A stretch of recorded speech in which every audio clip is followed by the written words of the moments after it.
तो कहानी की शुरुआत में हम देखते हैं कि पिछले जन्म में हमारे मैन कक्टर को किसी ने बहुत ही बेरहमी से मार दिया था और अब वो एक नए वर्ल्ड में एस रंग का महमूद का बच्चा लेकर समन हो चुका है।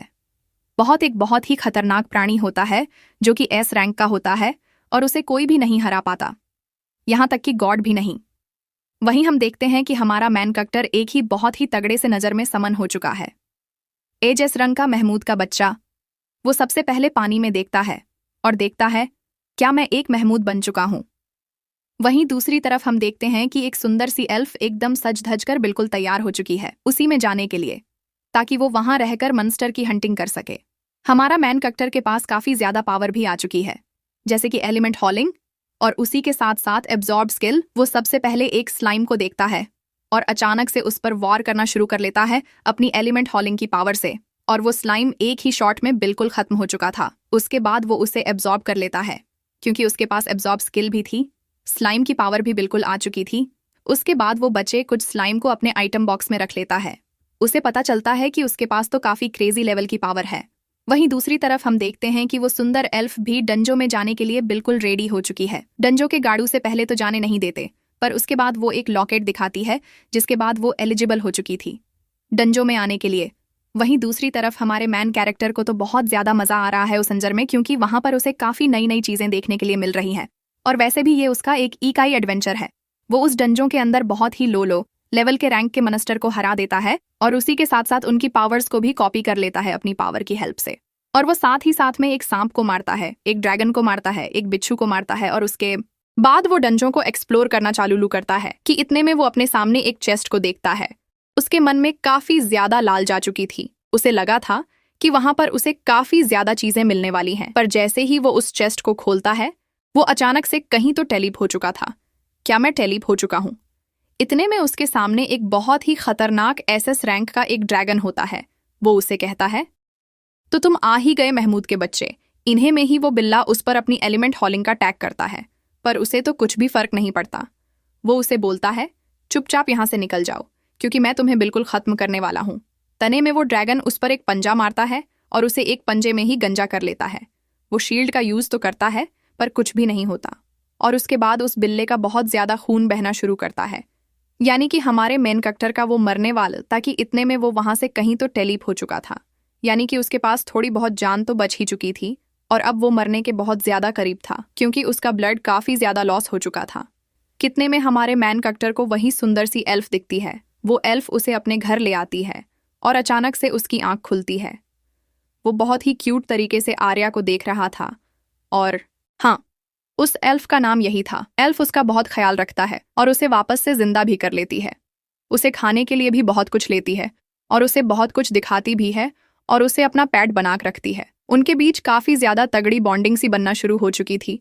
और अब महमूद का बच्चा बोलता है, चाहे कुछ भी हो जाए, मैं इस एल्फ को अपनी मास्टर बना के रखूंगा और चाहे जो भी हो जाए इसे हमेशा प्रोटेक्ट करूंगा। उसके बाद आर्या वापस से उसी नजर में जाने के लिए बिल्कुल रेडी हो चुकी थी और हमारा मैन कैरेक्टर भी उसके पीछे पीछे आराम से जा रहा था ताकि उसे बिल्कुल भी पता ना चले। उसके बाद वो बोट में बैठता है और उसी नजर में जाना शुरू करता है जहां पर कि आर्या भी थी। आर्या के सामने वहां पर काफी फीसे गोब्लिन्स आते हैं और आर्या तो एक शॉट में ही उन्हें अपनी स्पीड की पावर से बिल्कुल मार देती है।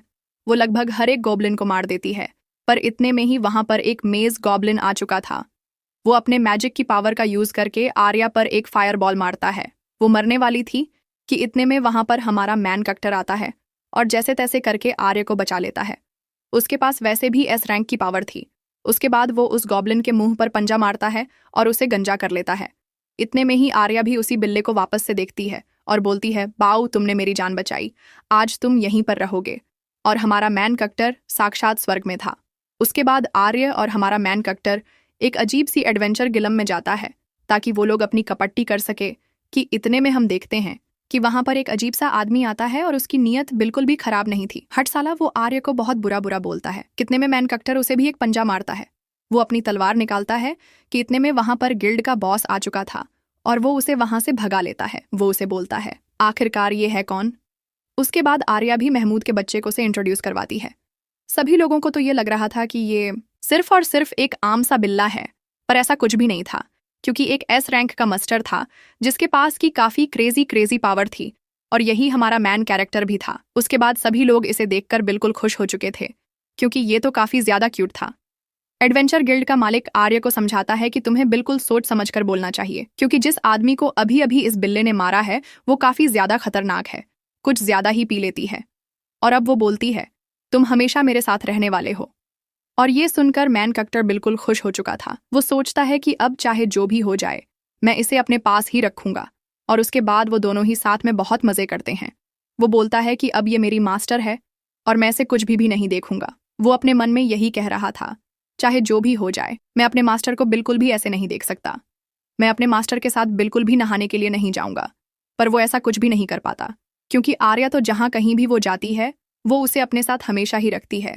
आर्य बोलती है कि तुमने मेरी जान बहुत बार बचाई है, और एक बार बचपन में भी मेरे साथ सेम ऐसा ही किस्सा हुआ है कि जब मैं बहुत छोटी थी तब उस वक्त उस झंझन में मेरे साथ बहुत से मॉन्स्टर ने अटैक कर दिया था, पर एक बार फिर से महमूद के बच्चे ने मेरी जान बचाई थी। और सुनकर हमारा मैन डर सोचता है कि चाहे जो भी हो जाए मैं इसी के साथ रहने वाला हूँ, क्योंकि ये एल्फ काफी ज्यादा प्यारी है। और अब अगले ही दिन वो लोग अपनी एक नई एडवेंचर पर जाना शुरू करते हैं, ताकि वो लोग डंजों में जा पाए। और सभी के सभी लोग आर्य को काफी ज्यादा पसंद करते थे, क्योंकि वो थी इतनी सुंदर। वो पागल आदमी जिसने कि आर्य को भला बुरा बोला था, वो फिर से उस एडवेंचर गिल्ड में जा चुका है। और इस बार तो वो एकदम लीगल नोटिस लेकर आया है। इसमें लिखा हुआ था जो भी इसे मारेगा वो सीधा जेल में जाने वाला है, और ये किसी और के लिए नहीं बल्कि बिल्ले के लिए था। और अब वो आदमी बिल्कुल पागल हो चूका था। वह आर्य बोलती है, चाहे जो भी हो जाए प्लीज इसे मुझे दूर मत करना। और वो उससे बोलता है, अगर ऐसा है तो तुम्हें मेरे साथ फाइट करनी होगी, और अगर तुम जीती तो मैं वैसा ही करूंगा जैसा कि तुम कहोगी, और पर अगर मैं जीता तो मैं कुछ भी कर सकता हूँ। ये सुनकर वो दोनों ही बिल्कुल डर चुके थे, पर आर्या कहाँ मानने वाली थी। वो बोलती है, चलो देख लेंगे। उसके बाद रात में उन दोनों का मैच बिल्कुल सेट हो चुका था। वो दोनों एक दूसरे के साथ खतरनाक वाली फाइट करने के लिए सामने आते हैं, और वहां पर एडवेंचर गिल्ड का मास्टर भी था, जो कि पता नहीं बहुत अजीब लग रहा था। उन दोनों की फाइट बिल्कुल शुरू हो चुकी थी, और वो घटिया सा आदमी एकदम बैडेस बनने की कोशिश कर रहा था। हमारा मैन कैरेक्टर सोचता है, चाहे जो भी हो जाए मैं अपनी बॉस को ये नहीं बता सकता कि मैं एक मॉन्स्टर हूँ, और अगर उसने मेरी शक्तियां देख ली तो वो मुझे एक मॉन्स्टर समझेगी। इसीलिए मैं आराम से एकदम नॉर्मल वे से लड़ूंगा। और उसके बाद हमारा मैन कैरेक्टर उस पर अटैक करने जाता है विदाउट एनी मैजिकल पावर्स, और वो उसे एक ही शॉट में गिरा देता है। वहीं दूसरी तरफ अब आर्या भी उस पर अटैक करने के लिए जाती है, पर वो आदमी उसे किक मार देता है, जिससे कि उसे काफी ज्यादा दर्द भी होती है। और अब हमारा मैन कैरेक्टर बहुत ज्यादा गुस्से में आ चुका था, क्योंकि वो एस रैंक का प्राणी था, और अगर गलती से भी वो उस आदमी पर एक ही शॉट मार दे तो वो उसे एक ही शॉट में निपटा देगा। वो आदमी तो बड़े ही अजीब अजीब ख्याल पका रहा था आर्या के लेकर। अपने मन में वो बोलता है, अब तो फाइनली मैं जीतने वाला हूं, और अब तुम कुछ भी नहीं कर सकती। पर इतने में ही हम देखते हैं हमारा मैग एक्टर अपनी एलिमेंट हॉलिंग का यूज करता है, और एक ही झटके में उसे बिल्कुल खत्म कर लेता है। और यानी कि अब आर्य जीत चुकी थी। मैन कैरेक्टर अपने मन में सोचने लगता है, शायद से वाली मुलाकात आर्य के साथ मेरी लास्ट मुलाकात थी, क्योंकि अब तो इन लोगों को पता चल ही जाएगा कि मैं एक एस रैंक का मॉन्स्टर हूं, न कि कोई नॉर्मल कैट। पर सभी लोग बोलना शुरू करते हैं, आर्य तुम तो कमाल की हो, तुम्हारे पास इतनी खतरनाक पावर्स भी थी, तुमने हमें कभी बताया नहीं। वो सोचने लगता है, क्या ये लोग इतने बेवकूफ हैं, इन लोगों को पता ही नहीं चल रहा कि मैंने अपनी मैजिकल पावर का यूज किया है। और इस तरह से आर्या उस बैटल को जीत चुकी थी, और सभी लोग उसके लिए चेयर भी करते हैं। और अब से हमारे मैन कैरेक्टर की आर्या के साथ एक न्यू जर्नी बिल्कुल शुरू हो चुकी है। और अब आर्या ने उस बिल्ले को नाम दे दिया है टामा, और टामा इस वक्त साक्षात स्वर्ग में था, जहां पर कि मैं भी जाना चाहता हूं। प्लीज भगवान एक बार मुझे भी टामा बना दो। इतने में वो बिल्ला आर्या का कान चाटना शुरू करता है, और आर्या बोलती है, प्लीज एक बार और करो भाई, क्या चल रहा है। ये वहीं दूसरी तरफ हम देखते हैं कि अब आर्या ब्लैकस्मिथ के पास जाती है ताकि वो अपने लिए आर्म बना सके।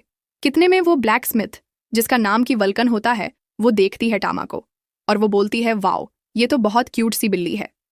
इतने में ही आर्य टामा को दूसरा स्वर्ग का महसूस करवाती है, और टामा तो फुल मजे ले रहा था।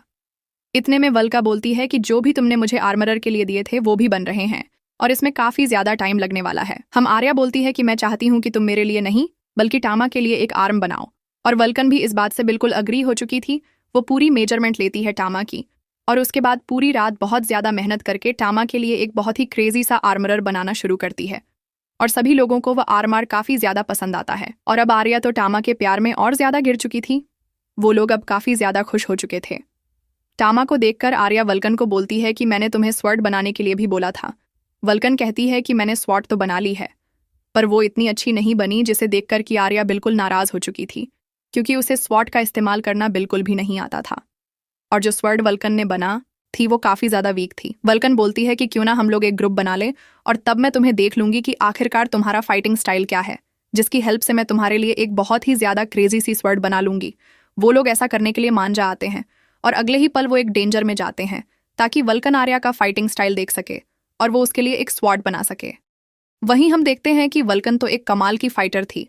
वो देखते ही देखते एक के बाद एक करके गोब्लिन को पहले जा रही थी कि इतने में ही वहां पर फिर से एक सी रैंक का मेज गोब्लिन आता है।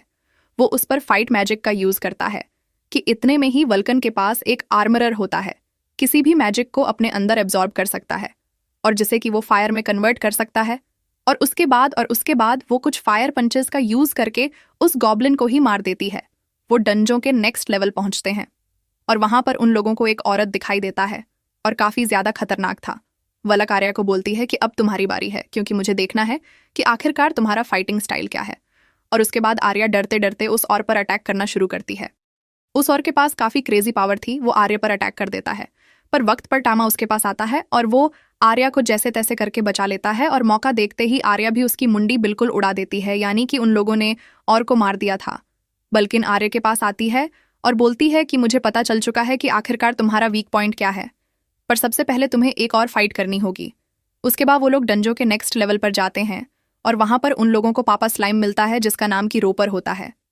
इतने में ही टाइम अपने मन में सोचता है कि ये लोग काफी ज्यादा खतरनाक होते हैं, ये मॉन्स्टर तो काफी ज्यादा खतरनाक होते हैं, इनके पास काफी क्रेजी, कहीं भी डाल सकते हैं। इनके अंदर से एक लिक्विड निकलता है जो कि किसी भी कपड़ों को फाड़ सकता है। और तामा तो यही सोचा था कि प्लीज भगवान आर्य को ऐसा कुछ मत करना। और आर्य तो देखते ही देखते रोपर पर बिल्कुल अटैक कर देती है।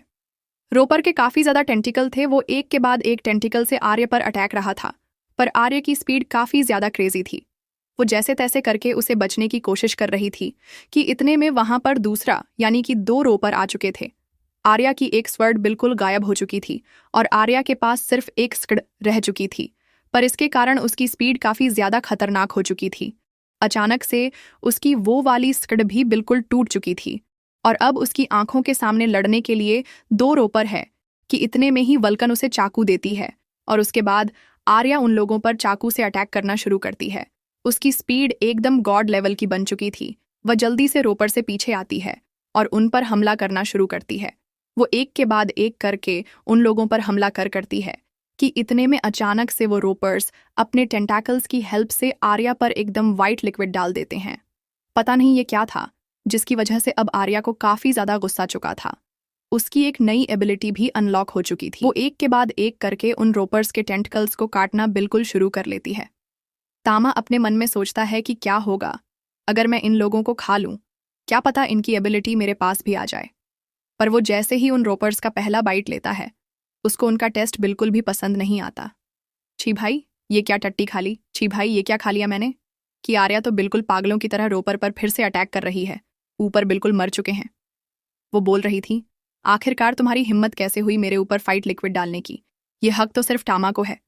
जिसे सुनकर तो टामा भी बिल्कुल शॉक हो चुका था। भाई किसके बारे में बात कर है। और अब टामा का फ्यूचर हमें काफी ज्यादा ब्राइट नजर आता है।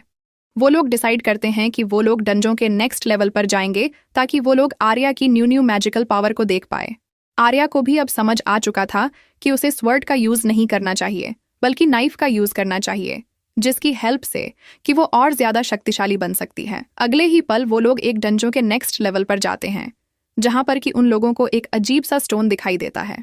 स्टोन को देखकर आर्या को अपना बचपन याद आता है, पर वो लोग तो टेंशन की बत्ती बनाते हैं और अपने कपड़े उतारते हैं और उसके बाद स्विमिंग पूल में नहाना शुरू करते हैं।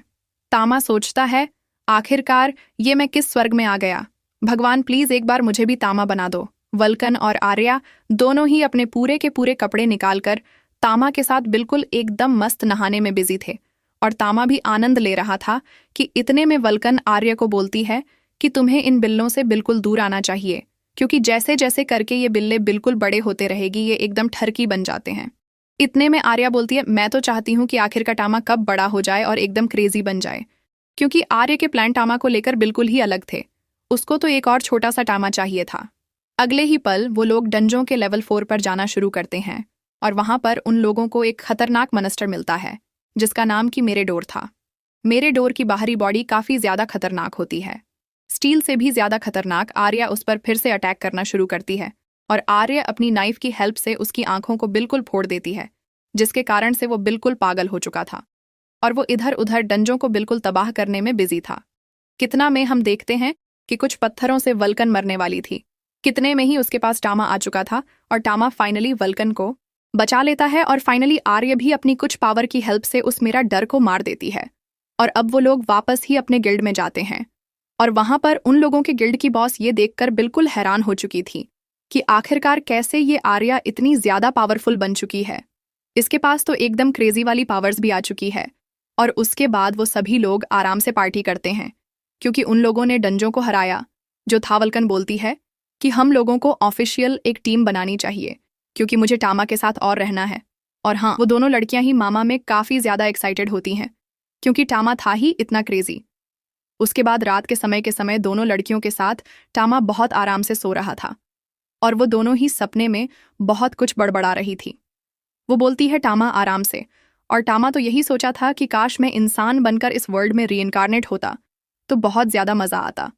अब टामा के पास इवॉल्व होने का ऑप्शन आ चुका था, यानी कि धीरे धीरे वो एक महमूद बन जाएगा। पर टामा डिसाइड करता है कि वो इवॉल्व नहीं होगा क्योंकि उसे आर्या काफी ज्यादा पसंद आती है और अगर गलती से भी वो इवॉल्व हो गया तो आर्या को पता चल जाएगा कि वो कोई नॉर्मल कैट नहीं बल्कि एक मंस्टर है।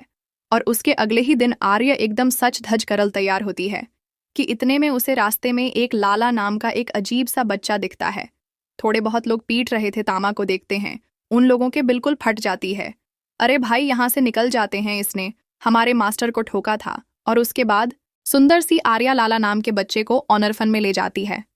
हम देखते हैं कि आर्या तो बहुत ज्यादा अच्छी है, उसने बाकी लड़कों को भी ऑनरफन में भेज दिया है। और इस बात को देखकर टामा बहुत ज्यादा इंस्पायर होता है और वो सोचता है चाहे जो भी हो जाए मैं तो इन दोनों के साथ ही रहने वाला हूं। और उसके बाद वो तीनों ही चलना शुरू करते हैं और टामा को अपनी आंखों के सामने काफी ज्यादा क्रेजी वाला नजारा दिख रहा था। वो लोग फिर से डंजों में जाते हैं और तब उनको पता चलता है कि आर्य प्रमोट हो चुकी है सी रैंक की हीरो के लिए। पर डंजों में कुछ तो गड़बड़ थी। डंजों का बॉस उन्हें बताता है पास वाले किंगडम में डीम का तंग आ चुका है, यानी कि उन लोगों का नेक्स्ट मिशन होने वाला है डीम को मारना, और वो डीम सुंदर लड़कियों को किडनैप भी कर रहे हैं।